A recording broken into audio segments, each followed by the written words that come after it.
Hello everyone, welcome to मोनिया study class. आज हम पढ़ेंगे साइंस से क्लास 7 का चैप्टर 1। फ्रेंड्स, ये नोट्स रहेगा और नोट्स हिंदी में रहेगा, तो इससे आप अपना नोट्स भी तैयार कर सकते हैं। तो चलिए वीडियो को शुरू करते हैं और वीडियो को लास्ट तक आप लोग देखिएगा, और वीडियो अगर अच्छी लगे तो लाइक, शेयर और सब्सक्राइब ज़रूर करिएगा। तो पढ़ते हैं क्लास 7 का चैप्टर 1। चैप्टर 1 का नाम क्या है? पादपों में पोषण। अब पढ़ना है कि पादप में पोषण कैसे होता है, यानी पौधे में। पौधा अपना भोजन स्वयं बनाते हैं। पादप को क्या कहते हैं? पौधा। तो पौधा अपना भोजन स्वयं बनाते हैं, परंतु मानव सहित कोई भी प्राणी अपना भोजन स्वयं नहीं बना सकता है। आप सभी समझ गए कि कौन अपना भोजन स्वयं बनाते हैं और कौन नहीं बनाते हैं। तो हम लोग नहीं बनाते हैं। मानव सहित कोई भी प्राणी अपना भोजन स्वयं नहीं बनाते हैं, उसके लिए किसी दूसरे पे आश्रित होना पड़ता है। लेकिन पौधा अपना भोजन स्वयं बनाते हैं। चलिए आगे देखते हैं पॉइंट नंबर 1।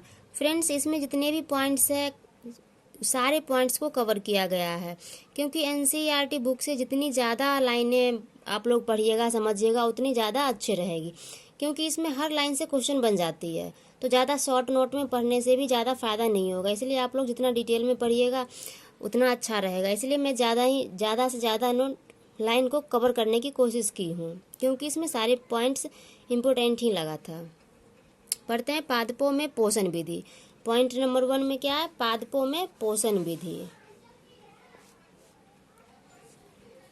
पौधे अपना भोजन जल, कार्बन डाइऑक्साइड एवं खनिज की सहायता से बनाते हैं। आप सभी जानते हैं कि पौधा अपना भोजन स्वयं बनाते हैं, बट बनाते हैं किसके सहायता से? तो जल, कार्बन डाइऑक्साइड एवं खनिज की सहायता से बनाते हैं। ये सारे मिक्स करके वो पत्ती द्वारा भोजन उसमें तैयार होता है। सजीवों द्वारा भोजन ग्रहण करने एवं इसके उपयोग की विधि को पोषण कहते हैं। आप सभी जानते हैं कि सजीवों द्वारा भोजन ग्रहण किया जाता है। सजीव ही तो भोजन ग्रहण करेगा, निर्जीव तो ग्रहण करेगा नहीं। तो ग्रहण करने एवं इसके उपयोग की विधि को, जो हम लोग खाना खाते हैं, जिस वजह से खाते हैं, उसका उपयोग भी तो हुआ खाने का, तो उस विधि को क्या कहते हैं? पोषण कहते हैं। आगे देखते हैं। पोषण की वह विधि जिसमें जीव अपना भोजन स्वयं संश्लेषित करते हैं, स्वपोषण कहलाती है। क्या कहलाती है? स्वपोषण।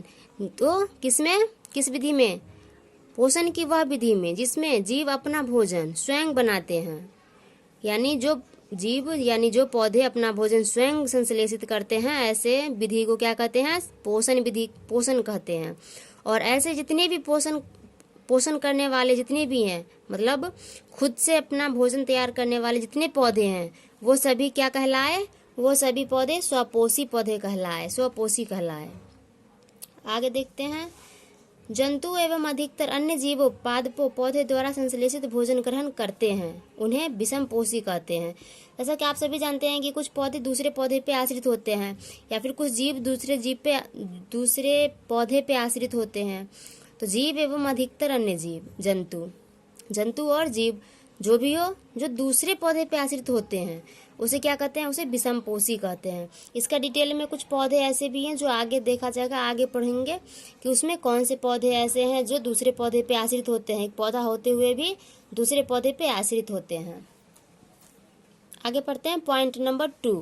पॉइंट नंबर 2 में है प्रकाश संश्लेषण, पादपों में खाद्य संश्लेषण का प्रक्रम। देखते हैं आगे क्या है इसका प्रक्रम। पत्तियां पादप की खाद्य फैक्ट्रियां हैं। पत्तियां क्या है? पौधे की खाद्य फैक्ट्रियां हैं। अब फ्रेंड्स, इसमें खाद्य फैक्ट्रियां क्यों कहा गया है पत्तियों को? क्योंकि पत्तियां में ही खाना तैयार होता है। तो खाना तैयार हुआ, इसलिए यहाँ पे खाद्य फैक्ट्रियां बोली गई। पत्ती की सतह पर उपस्थित सूक्ष्म छिद्र को रंध्र यानी स्टोमाटा कहते हैं।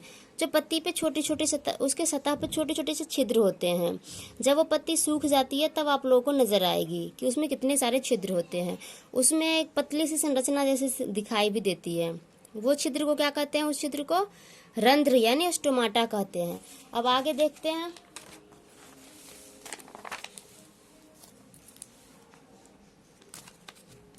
आगे रंध्र को द्वार कोशिकाओं द्वारा घिरे होते हैं।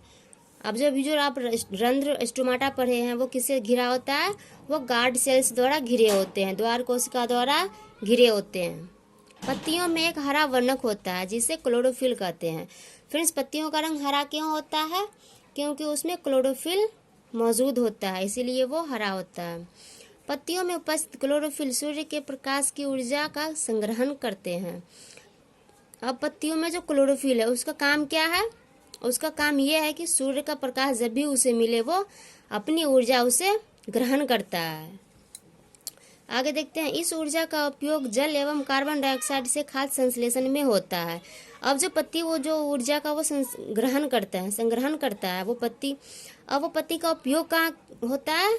तो जल एवं कार्बन डाइऑक्साइड से खाद्य संश्लेषण में, यानी सूर्य का ऊर्जा और जल और कार्बन डाइऑक्साइड ये सभी मिलके क्या होता है? खाद्य तैयार होता है, यानी पत्तियां अपना भोजन तैयार करते हैं। तो इस क्रिया को क्या कहते हैं? क्योंकि खाद्य संश्लेषण सूर्य के प्रकाश से होता है, इसीलिए इसे प्रकाश संश्लेषण कहते हैं।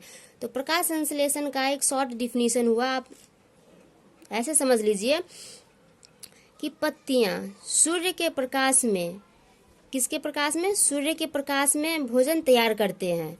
और भोजन तैयार करने के लिए क्या चाहिए? जल, कार्बन डाइऑक्साइड और खनिज भी तो चाहिए। उसमें आगे एक डायग्राम है, उस डायग्राम से मैं समझा दूंगी कि पौधे की जो जड़ होती है वो नीचे से जल, मिट्टी में से जल और खनिज को अवशोषित करके देती है। तो जल और खनिज हो गए, कार्बन डाइऑक्साइड हो गए, किसके? सूर्य के प्रकाश के उपस्थिति में प्रकाश संश्लेषण की प्रक्रिया पूरा होता है, जिससे पौधे अपना भोजन तैयार करते हैं। आगे देखते हैं, प्रकाश संश्लेषण न होने पर खाद्य उपलब्ध नहीं होता है। आप सभी जानते हैं कि पौधे के लिए प्रकाश संश्लेषण बहुत जरूरी होती है। अगर प्रकाश संश्लेषण की प्रक्रिया पूरी नहीं हुई तो खाद्य उपलब्ध नहीं होगा। आगे है, प्रकाश संश्लेषण के दौरान पत्ती की क्लोरोफिल युक्त कोशिकाएं सूर्य के प्रकाश की उपस्थिति में कार्बन डाइऑक्साइड एवं जल कार्बोहाइड्रेट संश्लेषित करती है। तो आप अभी देखेंगे एक समीकरण के द्वारा। तो समीकरण में क्या है? कार्बन डाइऑक्साइड प्लस जल, जैसे कि अभी आप यहाँ पर देखे हैं कार्बन डाइऑक्साइड एवं जल। तो कार्बन डाइऑक्साइड एवं जल किसके? सूर्य के प्रकाश और क्लोरोफिल की उपस्थिति में क्या बनाते हैं? कार्बोहाइड्रेट और ऑक्सीजन बनाते हैं। इस प्रक्रम में ऑक्सीजन निर्मुक्त होती है तथा कार्बोहाइड्रेट पत्तियों में स्टार्च के रूप में संचित हो जाती है। जैसा कि आप सभी जानते हैं कि ऑक्सीजन में हम लोग सांस में हम लोग ऑक्सीजन लेते हैं। तो ऑक्सीजन आते कहाँ से है? उसे पेड़ पौधे निर्मुक्त कर देते हैं, उसे अपने से मुक्त कर देते हैं और कार्बोहाइड्रेट को अपने अंदर संचित कर लेते हैं। एक पत्ती यहाँ पे दर्शाया गया है फ्रेंड्स, बुक में भी इसका फिगर है, आप लोग डिटेल से अगर देखना चाहे तो बुक में देख सकते हैं। इसमें भी तो पूरा डिटेल में ही पिक्चर बनाया हुआ है, देख लीजिए। ये रहा पत्ती और ये रहा पत्ती का काट। ये पत्ती का काट रहा, ये पत्ती की जो मोटाई होती है, उसका जो थिकनेस होती है, ये इतना पिक्चर में फोटो में इतना बड़ा लग रहा है, बट एक पत्ती कितनी पतली होती है ये पत्ती। इसकी जो सतह की जो मोटाई होती है ये यहाँ पर दर्शाया गया है। इसी के अंदर ये छोटी सी काट हुआ उसका है, ये क्लोरोफिल है, ऊपर से ये क्लोरोफिल हुआ, ये द्वार कोश का हुआ। इन दोनों के बीच में जो द्वार है इसी को द्वार कोशिका कहते हैं। क्या कहते हैं? इसे द्वार कोशिका कहते हैं। और इस द्वार कोशिका को डिटेल में यहाँ पे बड़ा फिगर में यहाँ पर दिखाया गया है। एक पत्ती आप लोग लीजिएगा, उसको सूखने, जो मिट्टी में सूख के जो पत्ती गिर जाती है, वो पत्ती सूखने के बाद उसमें आपको पतली पतली ऐसी संरचना दिखाई देगी। आपको उसमें रंध्र द्वार भी मिलेगा, द्वार कोशिका भी दिखाई देगा। चलिए आगे देखते हैं। इसमें फ्रेंड्स अभी आप प्रकाश संश्लेषण की प्रक्रिया पर हैं, उसी को एक फिगर में यहाँ पे दर्शाया गया है। आप डायग्राम से अच्छे से समझ लीजिएगा। ये एक पौधा हुआ, पौधे की पत्ती कैसे होती है? हरे होते हैं। हरे क्यों होते हैं? क्लोरोफिल के कारण, यानी पत्ती में क्या है? क्लोरोफिल है। और जो वो जड़ है, पौधे के जो जड़ हैं, वो जड़ क्या करते हैं? जल एवं खनिज अवशोषित करके पत्ती तक पहुँचाते हैं। और सूर्य से क्या लेते हैं? सूर्य से ऊर्जा लेते हैं, यानी सौर ऊर्जा लेते हैं। और हवा से क्या लेते हैं? हवा से कार्बन डाइऑक्साइड लेते हैं। तो यहाँ पे प्रकाश संश्लेषण का आप इसे डिफिनीशन भी बना सकते हैं, जैसे कि सूर्य से प्रकाश, जड़ से जल एवं खनिज लवण, हवा से कार्बन डाइऑक्साइड लेकर पत्तियाँ क्या करती है? प्रकाश संश्लेषण की प्रक्रिया संपन्न करती है और संपन्न होने के बाद ऑक्सीजन को निर्मुक्त कर देते हैं। पत्तियाँ क्या करती हैं? पौधे ऑक्सीजन को ऑब्जर्व नहीं करते हैं तो वो निर्मुक्त हो जाती है, उसे निर्मुक्त कर देते हैं। आगे देखते हैं। आगे शैवाल भी अपना भोजन स्वयं प्रकाश संश्लेषण द्वारा बनाते हैं। तो आप लोग जानते हैं कि शैवाल भी एक स्वयं भोजन बनाने वाले पौधे हो गए। इसमें भी क्लोरोफिल पाया जाता है, इसलिए ये पौधा स्वयं अपना भोजन बनाते हैं। लेकिन कवक अपना भोजन नहीं बनाते हैं, क्योंकि कवक क्लोरोफिल कवक में नहीं होता है। आगे पढ़ते हैं। पादपों में कार्बोहाइड्रेट के अतिरिक्त अन्य खाद्य का संश्लेषण।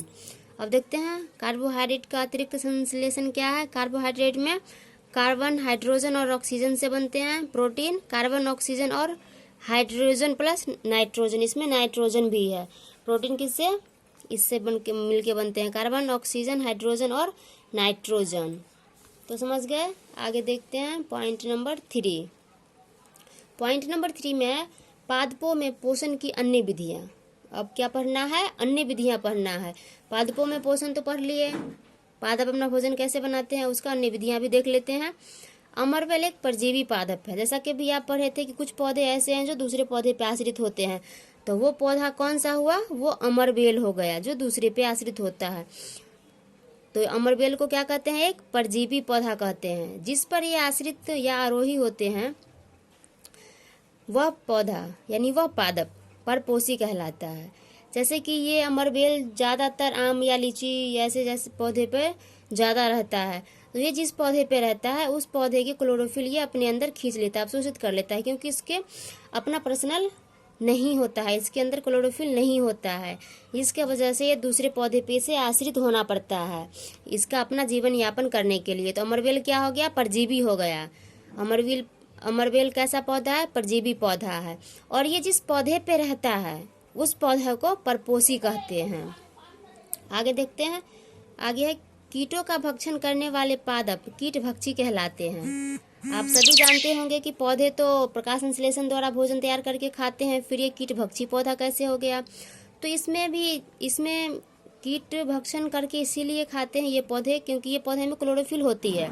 ये पौधे भी अपना सूर्य के प्रकाश में भोजन तैयार करते हैं, बट नाइट्रोजन ये ऑब्जर्व नहीं कर पाते हैं ये पौधा।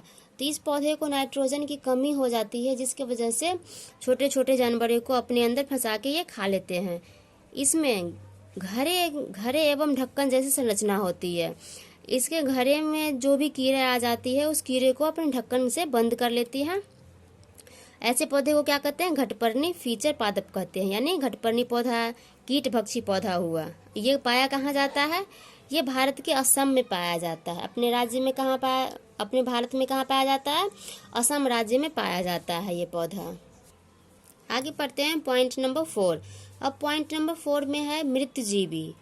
अब क्या पढ़ना है, मृतजीवी के बारे में पढ़ना है, जिसमें जीव किसी मृत एवं विघटित जैविक पदार्थों से पोषक तत्व प्राप्त करते हैं। ऐसे जीव क्या कहलाते हैं, मृतजीवी पोषण कहलाते हैं। जिसमें जीव यानी जो मरा हुआ हो या सड़ा गला पदार्थ हो, तो ऐसे पोषक तत्व जो प्राप्त करते हैं उसे मृतजीवी पोषण कहते हैं।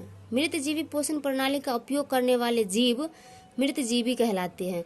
यानी ऐसे जो मृतजीवी पौधे का जो उपयोग करते हैं, जो सड़े गले पदार्थ का उपयोग करते हैं, वो क्या हुए, वो मृतजीवी कहलाए। जैसे मशरूम, कवक, ईस्ट, ये सब कहाँ होते हैं, जहाँ पे नमी ज़्यादा हो, पानी ज़्यादा हो, सड़ा गला ज़्यादा हो, ये सब वहीं पे अपना उत्पत्ति लेते हैं, अपना जन्म लेते हैं।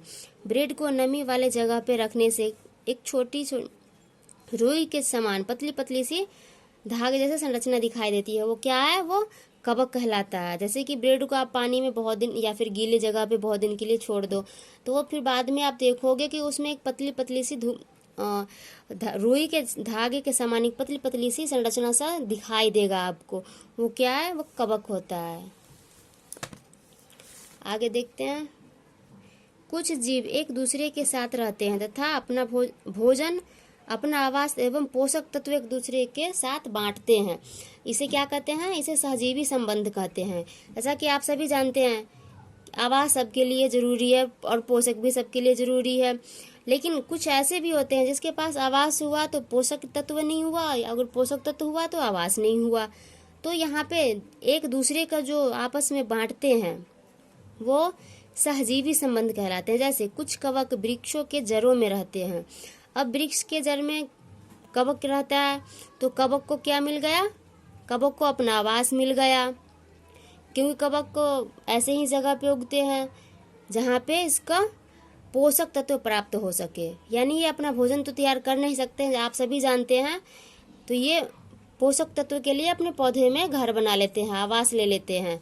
और पेड़ पौधे को भी कवक से फायदा होती है। अब आप बताओगे कि पेड़ पौधे तो अपना भोजन स्वयं बना लेते हैं, तो कवक अपना भोजन स्वयं नहीं बनाते, इसीलिए भोजन के लिए पेड़ पौधे में उगते हैं। और पेड़ पौधों को ये जमीन से जल अवशोषण करने में यानी पोषक तत्व अवशोषण करने में सहायता करता है। तो हो गया सहजीवी संबंध, दोनों एक दूसरे का मदद किया, तो हो गया सहजीवी संबंध। आगे पढ़ते हैं पॉइंट नंबर 5। फ्रेंड्स ये लास्ट पॉइंट है, यहीं पे आपका चैप्टर खत्म हो जाएगा। ये लास्ट पॉइंट है, पॉइंट नंबर 5। मृदा में पोषकों की पुनः पूर्ति किस प्रकार होती है। आप सभी जानते हैं कि मृदा में भी पोषण की कमी हो जाती है, पोषक की कमी हो जाती है, तो उसका पूर्ति दोबारा कैसे हो वही देखना है। उर्वरक एवं खाद में नाइट्रोजन, पोटेशियम, फास्फोरस जैसे पोषक तत्व होते हैं। अब जो खेत में खेत जहाँ पे फसल उगाई जाती है वहाँ पे बहुत अनेक तरह की खाद और उर्वरक मिट्टी में मिलाई जाती है। वो क्यों मिलाई जाती है, उसमें नाइट्रोजन, पोटेशियम और फास्फोरस होते हैं। पादप मृदा से अपना पोषक तत्व अवशोषित करते हैं। पादप क्या करते हैं, मिट्टी से अपना पोषक तत्व अवशोषित करते हैं, इसलिए तो मिट्टी में खाद मिलाई जाती है। इसलिए उर्वरक एवं खाद भूमि में मिलाया जाता है। क्या क्यों मिलाया जाता है, ताकि पादप अपना पोषक तत्व प्राप्त कर सके। पादपों को प्रोटीन बनाने के लिए सामान्यतः नाइट्रोजन की आवश्यकता होती है। अभी आप पढ़े थे कि प्रोटीन के लिए क्या क्या चाहिए, प्रोटीन बनाने में क्या क्या लगता है, तो उसमें नाइट्रोजन भी था, जो कि पौधे खुद से नाइट्रोजन नहीं बना पाते हैं। जो हवा में घुलनशील नाइट्रोजन होता है उसे भी अवशोषित वो नहीं कर पाते हैं, उसके लिए वो राइजोबियम की सहायता लेते हैं। चना, मटर, मूंग, सेम तथा अन्य फलीदार यानी जितनी भी दलहनी दाल हुए या फलीदार जितनी भी दलहनी हुए वो फल हुए, फलीदार पौधे हुए, तो उसके जड़ में राइजोबियम नामक बैक्टीरिया पाया जाता है। तो चना, मटर, मूंग ये सब पौधे हैं, इनके जड़ में एक छोटी छोटी सी गांठ होती है। इन गांठ में क्या पाया जाता है, इन गांठ में राइजोबियम पाया जाता है। अब राइजोबियम है क्या, राइजोबियम एक बैक्टीरिया है जो बैक्टीरिया नाइट्रोजन की पूर्ति करते हैं मिट्टी में, और मिट्टी से पौधे अवशोषित कर लेते हैं। तो फ्रेंड्स यहीं पे आपका लेसन हो गया ख़त्म। इसके नेक्स्ट वाले वीडियो में आपका क्लास 7 का चैप्टर 1 का क्वेश्चन आंसर का आपको वीडियो मिल जाएगा। तो फ्रेंड्स लास्ट तक देखने के लिए थैंक यू, और वीडियो अच्छी लगे तो लाइक, शेयर और सब्सक्राइब ज़रूर करिएगा।